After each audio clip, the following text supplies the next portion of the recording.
High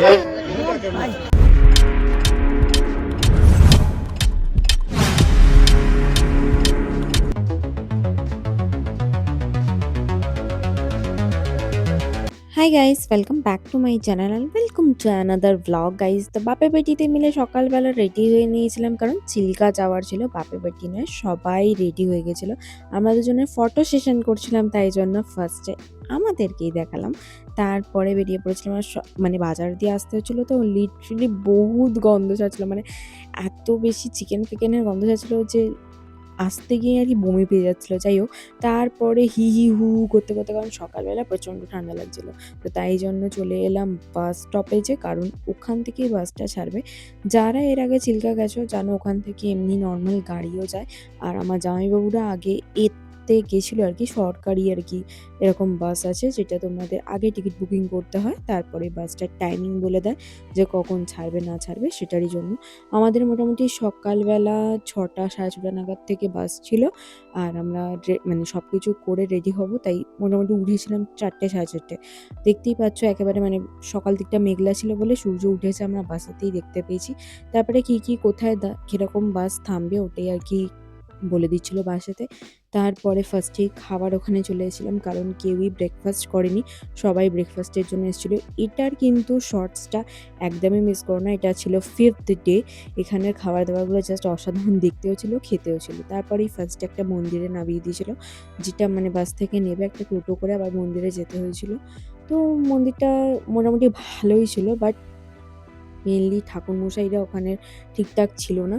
কারণ হচ্ছে মানে লিটারেলি যখন থেকে আমরা মানে ঠাকুরের ওখানে গেছি, গিয়ে ঠাকুর দেখার থেকে বেশি দৌড়াচ্ছিলাম যাতে তাড়াতাড়ি বেরোতে পারি, যাতে এরা না ধরে ফেলে।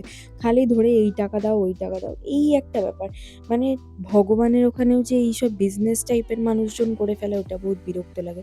তারপর এখানে লাঞ্চের অর্ডার দিয়ে যেতে হতো, কারণ লাঞ্চ যখন আমরা দুপুরবেলা আসবো তক্ষুনি রেডিমেড পাওয়া যাবে না, তাই জন্য। তারপরে চিল্কা, যেখানে অ্যাকচুয়ালি আমরা সি বোর্ডে আর কি যাবো, সেটার জন্য চলে গেছিলাম। ওখানে ভাড়াতে এই টুপিগুলো পাওয়া যাচ্ছিলো, সেটাই নিয়ে নিলাম, কারণ আমি ঘর থেকে টুপি নিয়ে গেছিলাম, বাট একটাও না ফটো তুলেছি না কিছু, জাস্ট ব্যাগে করে নিয়ে গেছি আর নিয়ে চলে এসেছি।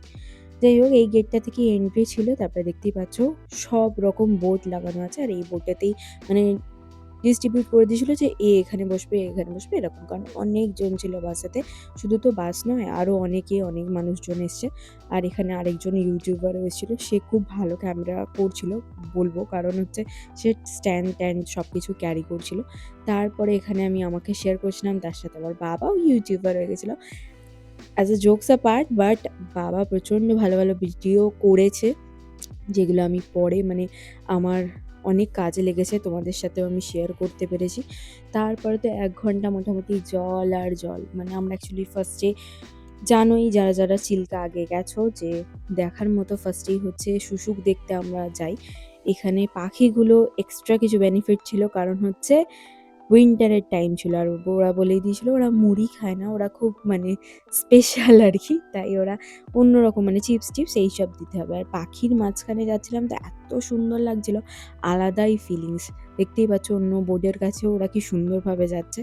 তারপরে জল দেখতে দেখতে, আর জল কিন্তু আগের তুলনায় অনেক বেশি এখন নোংরা হয়ে গেছে, কারণ পলিউশনের জন্য।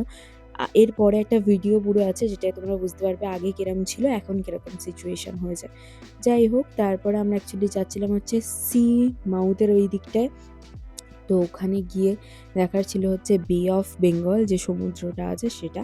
কিন্তু আমার একটা জিনিস মানে প্রবলেম হয়েছে এটাই, যে আমি যখন ওখানে পৌঁছেছি তখন ওখানে না লিটারেলি প্রচণ্ড রোদ্দুর উঠে গেছিলো, যেটা মানে বোটে বসে ফিল হচ্ছিল, বাট যেহেতু হাওয়া টাওয়া লাগছিল, আবার জলের মাঝখানে না অতটা বোঝা যাচ্ছিল না। বাট যখন ওখানে স্টিল নাও পৌঁছালাম, তখন বুঝতে পারছিলাম যে লিটারেলি কীরকম পরিমাণে আর কি গরম লাগছে। একটু ভয়েসে আই থিঙ্ক প্রবলেম হতে পারে, কারণ আমার শরীরটা ভালো নেই, মানে ঠান্ডা লেগেছে তাই। তো এখানে তারপরে মোটামুটি দেখাচ্ছিলাম যে আরও অনেক বোট ছিল। এখানের ভিডিওতে একটাও শুশুক দেখতে পাবে না, বাট এমনি আমি ফটো তুলেছিলাম। সেখানে তোমরা দেখতে পাবে হচ্ছে সেটা ফেসবুকে ইয়া ইনস্টাগ্রামে, গিয়ে চেক আউট করতে একদমই হলো না। তারপর আর নামিয়ে দিয়েছিল, আর মোটামুটি 45 মিনিট হাতে সময় দিয়েছিল। দেখার জন্য। তো এই জায়গাটা কারা, কারা চিনতে পারলে অবভিয়াসলি কমেন্টে জানিও। চারিদিকে শুধু ফাঁকা আর ফাঁকা। আর এত লিটারেলি রোদ্দুর, বাপরে বাপ! গরমে অবস্থা খারাপ। মানে দেখতে পাচ্ছ বয়স্ক মানুষরা কিরকমভাবে উঠছে। তারপর যাই হোক, কিছু তো করার নেই। দেখতে গেছি, দেখতে তো হবেই। তারপরে ওখানে এত রোদ্দুর ছিল, আমি একটাও মানে ফটো-টটো আর কিছু তুলিনি। আমি জাস্ট ওখানে ডাবের জল খেয়েছি আর চলে এসেছি। ডাবের দামটাই ওখানে ঠিক ছিল। মানে এমনি পুরীতেও মানে ৳10 বলছি, ৳50 করে নিয়েছিল। আর ওখানেও তাই। আর অন্য জিনিসের কিন্তু সব দাম হচ্ছে ডাবল। মানে একটা বিস্কিটের দাম যদি ৳10 হয়, ওখানে কিন্তু ৳20। তারপর হাঁপাতে, হাঁপাতে অবস্থা খারাপ অবস্থাতেই আসতে হয়েছিল আবার। এসে তারপরে বোটে উঠে পড়েছিলাম। আর আমরা ভাবছিলাম লেট হয়ে গেছে, বাট দেখলাম না, সবাই মোটামুটি আস্তে, আস্তেই আসছে। কারণ বেশিরভাগই না বয়স্ক মানুষজন ছিল তাই। তারপরে আমাদের যে বোট চালাচ্ছিল তাকে আর কি দেখালাম। একজন এই সাইডে, একজন ওই সাইডে ছিল। তারপর খুব সুন্দর লাগছিল এই মানে জলের মাঝখান দিয়ে আসার মুভমেন্টটা। এই জিনিসটা না ভালো লাগে খুব। কারণ এখানে তো ওইরকম টাইপের কিছু দেখা যায় না। বাট মানে পয়সা অনুযায়ী জায়গাটা কিন্তু অতটাও কিছু খাস নয়। জাস্ট জল দিয়ে বেশিরভাগটাই যাওয়া আসা। বাট যারা ফার্স্ট টাইম তারা একবার ট্রাই করে দেখতে পারো আরকি, এরকম ব্যাপার। তারপর ওখান থেকে একটা মিউজিয়াম টাইপের ছিল, ওখানে একটা শো টাইমিং ছিল, সেটাতেই গেছিলাম। সেইখানেই অ্যাকচুয়ালি দেখানো হয়েছে যে চিল্কা অ্যাকচুয়ালি আগে কিরকম ছিল আর এখন কিরকম আছে। আগের সিচুয়েশন কিরকমভাবে, মানে কত রকমের আরও নানা রকমের পাখি, আরও কত রকমের মানে অন্য আ ধরো কাঁকড়া-ফাকড়া এইসব যেগুলো ছিল। আগে তো আমরা যখন ফার্স্ট টাইম আমি ছোটোবেলায় গেছিলাম তখন কাঁকড়াও দেখেছিলাম। এবারে তো সেসব কিছুই দেখতে পাইনি। তো এখন আস্তে, আস্তে পলিউশনের জন্য লিটারেলি পুরো পরিবেশ, মানে পুরো পৃথিবীরই পরিবেশ আস্তে, আস্তে নষ্ট হচ্ছে। এই জিনিসটা আমরা বুঝেও কিছু করতে পারছি না আরকি। আর জলের ডিপনেসটাও অনেকটা কমে গেছে, তাই জন্য তারাও খেলাটা করতে পারে না। এখন শুশুকরা কোনো রকমই খেলা করতে পারে না, তাই জন্য দেখাও সেরকমভাবে যায় না।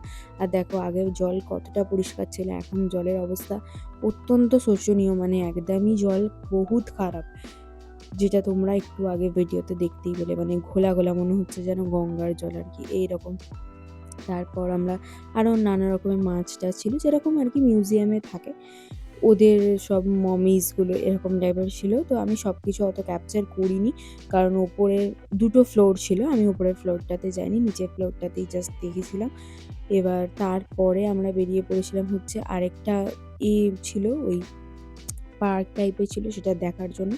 তার আগে ওখানে কয়েকটা মমিস টাইপের করা ছিল, সেটাই দেখাচ্ছিল। মমিস নয়, আই থিংক এগুলো মাটি দিয়েই বানানো ছিল। তারপর এখানে আরেকটা পার্কে ঢুকেছিলাম, যেখানে আমি ফটো-টটো তুলেছিলাম। চিল্কা ইকো পার্ক বলে লেখা ছিল। এখানে একটা তিমি মাছের ওই হাড় ছিল আরকি। কি বলে ঠিক আমার এখন মনে পড়ছে না। তিমি মাছের যে মানে কঙ্কাল টাইপস ওইরকম টাইপের রাখা ছিল। তো ওইটাই দেখার জন্য গেছিলাম। বাট আমি ভেবেছিলাম ফার্স্টে সুজুকের, তারপর দেখলাম না, এটা আলাদা কিছু।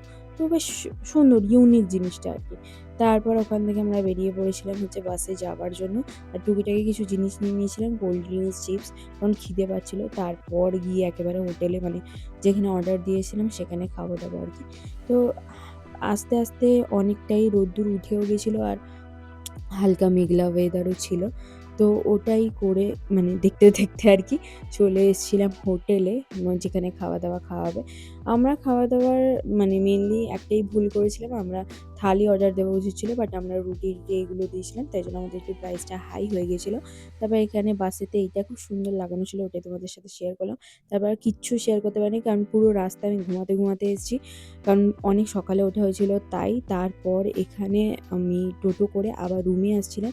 বাইরে থেকে তোমাদের রুমটা শেয়ার করে দিলাম যে কিরকম কি দেখতে লাগছিল বা কিরকম কি রুমে ছিলাম সেটাই। তারপর এসে পুরো ফ্রেশ হলাম, কারণ যেতে হবে শপিং করতে। অনেক, অনেক শপিং তখনও বাকি। অনেকের অনেক জিনিস কেনাকাটি হয়নি। ফার্স্ট অফ অল নিজের কিছু কিনিনি। নিজের জন্য কিছু একটা কিনতে হবে। মানে তার আগের দিন আমার দিদির শাশুড়ি আমাকে গিফট করেছিল, বাট আমি নিজের জন্য তখনও কিছু কিনিনি তাই। বেরিয়ে পড়েছিলাম। বেরিয়েই ১ম এই একটা পুচকু সোনার সাথে দেখা হয়ে গেছিলো, যেই পুচকু সোনাটা হচ্ছে খুবই কিউট আর খুবই ফ্রেন্ডলি। ফার্স্টেই চলে গেছিলাম হচ্ছে কিছু চাদর নেওয়া বাকি ছিল, সেটা নেওয়ার জন্য। বাকি ছিল কেন বলছি, এর আগের দিনে আমরা অনেকগুলো চাদর কিনেছিলাম আর এই দোকান থেকেই নিয়েছিলাম। তারপরে দিদিদের ঘরের গোপালের জন্য জামা নেওয়ার ছিল, সেগুলোই নিয়েছিলাম। ওখানে আমি আমার দিদি গোপালদের জন্য একটা ছোট্ট সোয়েটার গিফট করেছিলাম। আরও অনেক কিছু গিফটেডও জিনিসপত্র ছিল, সেগুলোও নেওয়া হয়েছিল। পুচকে নিজের বন্ধুদের জন্য ব্রেসলেট কিনতে দাঁড়িয়েছিল, তো ওখানে আমি একটা পার্লসের দোকান দেখতে পাই, মানে যেখানে হচ্ছে তোমার সব জুয়েলারি আইটেম পাওয়া যায়, যেরকম ন্যাচারালি দীঘাতেও পাওয়া যায়, পুরীতেও পাওয়া যায়। এখানে আমি একটা ব্রেসলেট অনেকক্ষণ ধরে আর কি, মানে ফার্স্ট দিন থেকে দেখছিলাম, তো ভাবলাম নিয়েই নিই আর কি। তারপর ওখান থেকে একটা চুজ করেছিলাম, বাট দিদি বলল ওর থেকে এই হারটা বেশি ইউনিক, ওই জন্য এটাই নিলাম। এখানে ও মানে ওকে সমেত সবাই মিলে মানে ক্যাপচার হচ্ছিলাম আর কি।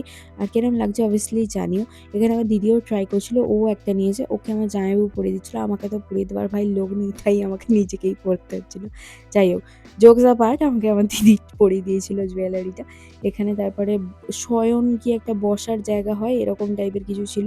তারপর ঝালমুড়ি নিচ্ছিলাম, মাছ ভাজার দোকানে গেছিলাম, মাছ ভাজার কিছু টুকিটাকি খাওয়া হয়েছিল। তারপর আমরা বেরিয়ে পড়েছিলাম হচ্ছে রুমে যাওয়ার জন্য, কারণ পরের দিনই আমাদের বেরোতে হবে, তো প্যাকিং কমপ্লিট করতে হবে। যা জিনিসপত্র কেনা হয়েছে সেগুলোকে সব নিজের বাক্স বাইডারায় গোছাতে হবে, আর সব আমি বসে বসে প্যাকিং করে নিয়েছিলাম। তারপর ডিনার কমপ্লিট করলাম, এরমভাবেই সারাদিনটা কাটালাম।